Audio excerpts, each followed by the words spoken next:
down on the bottom wing. Okay, Kelly, tell us about this. You're live. I'm live. So these are monarch butterflies that we raised here at our office on milkweed, and we released 7 today. These are the last 4 that have not flown away yet. I'm holding one that's a male. It's got 2 dots on the bottom wings, and that's how you know it's a male. Open back up. The females are usually a little bit bigger, and they don't have dots. These butterflies will be the ones that make the trip to Mexico this winter. This one? Yep. These butterflies from here on out shouldn't mate anymore. That's a male too. Yeah. No. I didn't look at Jason's. She's got a female, you a male. Thank you to all of us who have just joined us. We are live in Tiffin, Ohio at our conservation office. We had 7 monarchs that came out of their chrysalis today, and 4 of them are still waiting to dry off and fly away. The other 3 have already flown away. So you see some of our co-workers and friends here enjoying their moment with the butterfly on their hands. Got Kelly and Jason helping us out. We've got Will from the NRCS office, and our friend Nicole is here. Got 4 of them still hanging here. Kelly, tell us about their wings and what they're waiting for.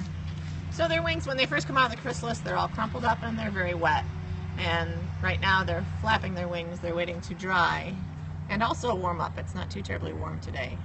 Butterflies use the sun to warm themselves up to be able to fly long distances. But they're still waiting to dry off. We may have to put them on a tree or over on the flowers and let them wait it out. It takes about 4 or 5 hours for a butterfly to hatch, and most of these came out first thing this morning. So all summer long we've been, not all summer, for about 3.5, 4 weeks, we've been feeding them as a caterpillar here around our office, milkweed. And then they went into the chrysalis about, how many days ago, Kelly? About 10 days ago. They're in a chrysalis for 10 days. And then they emerge. There went one more. Jason's free to go eat now. Yay! Thank you, Jason, for your help today. We've got 3 of them that we're still hanging up. Yeah. 4 legs. Yeah. So somebody was asking about following their migration. You can do that, but it's really actually kind of hard to do that. Kelly, tell us about the tagging that happens sometimes with monarchs, but why they're hard to actually find. They do tag monarchs, and they tag them to try to find out where they're flying, what states they're flying through, what migration patterns they're using on the way to Mexico. But understand that many monarchs get hit by cars, don't survive storms, so a person actually has to pick up a dead monarch, look at it, find the tag, and then record or pass along the number that they find on the tag. So returns on monarch tagging are not all that great, but they have been able to track the monarch migration with a few monarchs every year. One monarch they found was tagged, and the very next day it was found dead 500 miles away. So they do fly quite a few miles in one day when they're ready to. There is a website called monarchwatch.org, and there are people around the country and out of the country in Mexico that post their findings of monarchs along the path of migration. So they there has been more tracking going on as our technology improves. It's improving in tracking monarchs. It's a beautiful picture right now, ladies, isn't it? Thank you for holding those butterflies so perfectly. But we are still waiting for technology to be able to catch up with these animals and track them more. We don't want to put radio collars on them or, things that would hurt their flight and their migration because they have enough challenges already. So somebody was asking, how long do these monarchs live? And I'm going to, again, defer to Kelly. She's our local monarch expert right here. Kelly, what about a life of an adult monarch?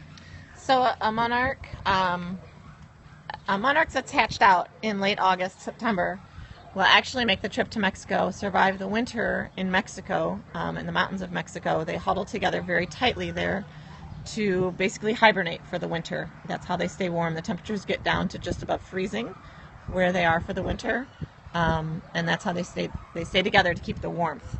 And then come February, March, when the weather starts to warm up, the monarchs that have been there all winter will migrate a little further north, mate, and then that female will start laying eggs. She lays about 400 to 500 eggs on milkweed plants. Milkweed is the only thing she will lay her eggs on. It's the only thing the caterpillars eat. And then the life cycle is such that it's about 4 days in the egg stage. It's about 2 weeks for the caterpillar to grow to the size before it changes into a chrysalis. And then the chrysalis hangs on for 10 days. And then the butterflies that emerge during the summer will then mate very quickly and then start the life cycle all over and keep moving north. They sort of bunny hop north, and that's how they get as far as northern United States and Canada before the last ones emerge in the end of August and September, and then those will make the trip back down to Mexico. So this butterfly that we're holding has obviously never been to Mexico, and that's one of the mysteries about monarchs is scientists don't quite understand how they know where they're going. They go to very isolated places in Mexico. We're talking about 4 or 5 different locations in Mexico that are, less than 10 acres in size, where all of these butterflies will be for the winter. So it is one of the mysteries of Mother Nature.